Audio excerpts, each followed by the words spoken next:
These and more stories in the news. President Donald Trump has announced 30% tariffs on imports from the European Union and Mexico, set to take effect August 1st. The move affects two of the United States' largest trading partners and could disrupt international markets. In letters shared publicly, Trump stated that the tariffs are aimed at correcting what he called long-standing imbalances in U.S. trade.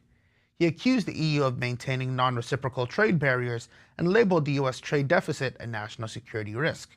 Regarding Mexico, Trump cited insufficient action in curbing the flow of fentanyl and illegal immigration. European Commission President Ursula von der Leyen responded by affirming a commitment to dialogue, while reserving the right to impose countermeasures. French President Emmanuel Macron and other EU leaders also warned against the escalation of a transatlantic trade conflict.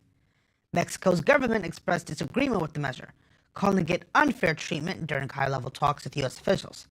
President Claudia Sheinbaum said she remains hopeful for a diplomatic resolution. If implemented, the tariffs will apply broadly across sectors, affecting exports such as European cars, pharmaceuticals, and Mexican agricultural goods. The U.S. currently has pending trade agreements with the United Kingdom and Vietnam, but has paused similar talks with other nations. The administration has not clarified whether USMCA-compliant goods from Mexico will be exempt. Watch this. Liberation Day, the 2nd of April. The US president now, months later, and short on results in his trade tariff war, is intensifying the battle, announcing he would hit two of the United States' largest trading partners. In letters to Mexico and the EU, he vows a 30% tariff on imports starting on the 1st of August if there is no trade deal, and warns that figure would be increased if they retaliated. The EU Commission President Ursula von der Leyen responded saying, "We will continue working towards an agreement by August 1st. At the same time, we are ready to safeguard EU interests on the basis of proportionate countermeasures." The threat marks an escalation of a trade war that has rattled investors. It really is a slap in the face. This researcher at the Brussels-based think tank Bruegel argues Trump's move now will backfire. I think what he has signaled to the EU is that all the efforts that the European Commission has made to try to accommodate, try to negotiate a deal, meant nothing for Trump. Again, especially on Loveworld USA, we've talked about this time and time again. The president is open to making deals. He's made many deals. We saw, again, what he did with Iran, where he gave them 60 days to come to a nuclear resolution, and by the 61st day, Israel had struck. A few days later, the U.S. sent B-2, it's either B-2 or B-52, but they sent their stealth bombers to Fordo, to Esfahan, and to the Natanz, nuclear enrichment sites. The president is open to making deals. In fact, he allows for patience, because he didn't have to take 60 days to deal with Iran. Pretty much, every nuclear watchdog and all of the interest parties knew that Iran wasn't going to come to the table that soon. So with the pauses that he's placed on the Liberation Day tariffs, remember, we covered Liberation Day in April. We're in July now. So when you're hearing this report, you have to understand that months have been given. Weeks have passed in which these politicians, understanding that President Trump has done this before, and we saw the market shake. We saw the tumultuous results. We saw we literally saw markets seizing. Time and time again, the Japanese markets, different Asian markets, their stock markets literally stopped trading because of the tumultuous results of Liberation Day. So you have to keep that in mind when you're asking, well, why is Trump doing this? Because they're trying to call his bluff. They don't think that he will do it because he did Liberation Day and he paused. But unfortunately, the saying goes, if you mess with the bull, you get the horns. And on August 1st, it seems like it's coming to Europe and Mexico. So now he's giving them a final timeline. Come to the table, let's strike the agreement, or if not on August 1st, you'll see what he's really about. It's as simple as that. Federal immigration authorities arrested 319 individuals during a raid on the Ventura County cannabis farm on July 10th, marking the largest ICE worksite operation of President Trump's second term. The operation at Glass House Farms led to the rescue of 14 minors, including a 14-year-old from potential labor exploitation. One of those detained was identified as a convicted violent offender with prior charges, including attempted child molestation and kidnapping. Homeland Security Secretary Christine Noem confirmed the arrest and the children's rescue.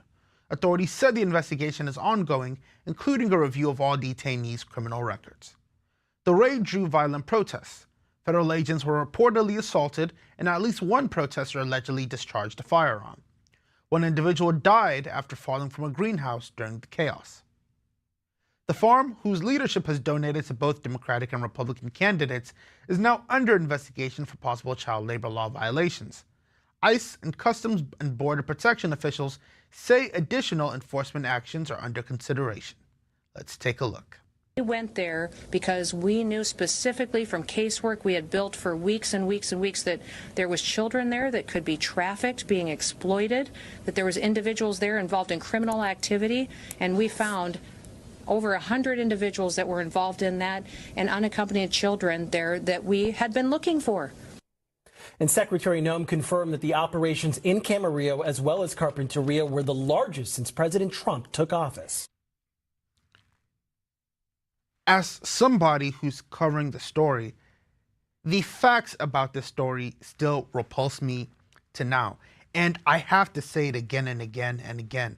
Because to some of the viewers at home, you may have family, you may have friends who, if they were to tune into this broadcast, would immediately disagree with a lot of what is being said. But here's the truth. And when you speak to them, this is what you need to discuss. Why is it that there is no formal condemnation? Because of course you don't throw a baby out with the bathwater, and you don't judge a whole group by singular efforts inside the group. But when they are bad apples inside that group, why can't they be formally condemned and then you deal with the rest? Speaking about the arrest, they said that there was somebody who was there on child molestation charges in their country, who was working inside the United States, where if they came in the right way, if they even tried to apply the right way, they would have never been allowed. And now they're working there with underage children who are undocumented. So if anything happens to them, nobody knows because their parents aren't there. There's no legal system there to protect them. And this is part of what's perpetuated with this border movement. This is part of what's perpetuated when you allow people, or when you promote people coming in. And yes, you can work under the table, which, they're getting paid pennies to the dollar, working in the hard sun, and then you have children working in a cannabis factory because that's the only way that they can make money to take care of themselves. Meanwhile, these children need to be in school, they need to be learning, they should be with their parents. But because there's an illicit system that promotes this kind of behavior, these are the issues you end up with. Children working with child molesters. And then when you actually put it again in theory and you're hearing about the protests because of this, you won't hear anybody decry the fact that child molesters are being hired in America. At least let's address that and then we move on to everything else, right? Because of course, it's not like the overall population of the workers, were criminals. But when you have such a bad apple, you have to pick it out and address it so that the general public can understand that you don't support this. Because when you're supporting all of it, they're included in the all. And that's the issue time and time again. Like they say, common sense isn't common. Former NCAA swimmer Riley Gaines has criticized the proposed change to gendered language in Wisconsin budget bill during her speech at the Turning Point USA Student Action Summit on Saturday. The bill reportedly attempted to replace the word mother with inseminated person, in state statute, drawing backlash from conservative commentators. Gaines expressed concern over what she described as the erosion of traditional definitions of motherhood. According to her remarks, the bill also substituted father with natural parent, prompting questions about the broader implications of such terminology. There's not a whole lot more dehumanizing than that, she said, referencing the proposed changes. Now in the third trimester of her pregnancy, Gaines also spoke about her pro-life views, saying her experiences made the issue more personal. She described hearing her unborn child's heartbeat and seeing sonogram images as key moments that shaped her perspective. The Turning Point USA Student Action Summit gathers young conservatives from across the country to hear from speakers on political and cultural issues. Gaines' comments were among several that addressed concerns about gender, life, and language in policy making. This is something that I've said time and time again. Words are powerful. I mean, the Bible tells us that words are powerful. You know, in the Word of God, it says, and you shall have what you say. And the issue, and one of the first things that this sinister agenda seems to tackle, is that it seems to tackle speech. I mean, you look in Canada, you know, where, I mean, if I recall correctly now, you know, misgendering somebody. So if you see somebody who's biologically male, but they identify as female, and you call them, you know, a male, that's a crime, and that's now considered hate speech. So now they try to police the words, and now they go into politics, and you know, now instead of having a mother, you have an inseminated person. How, I mean, dehumanizing isn't even enough to describe it, because motherhood is a privilege and a joy. So to reduce a mother, somebody who carries life inside of their womb for 9 months, to an inseminated person, I mean, different things can be inseminated, you know, if we're putting it frankly, you know, through IVF, you know, you can have an egg inseminated, you know, but that egg isn't the mother. The woman bearing the child, going through childbirth, getting ready for those labor pangs, that's the mother. And then having the father as a natural parent, again, they try to twist the definitions of things. And the issue is that if you don't know better, you don't know better. Because the way that it was described, you know, in Greek philosophy, it's very simple. You know, words and things are connected. We understand things through words. Because everything that we relate to in this world has a word. It has a term. If you're at home, think about it. What can you think about that you don't have a word for? I mean, even space you can't interact with, the word for it is space. Even if you've never thought of it before, if you try to imagine something new right now, and I ask you to describe it, you would have a word for it.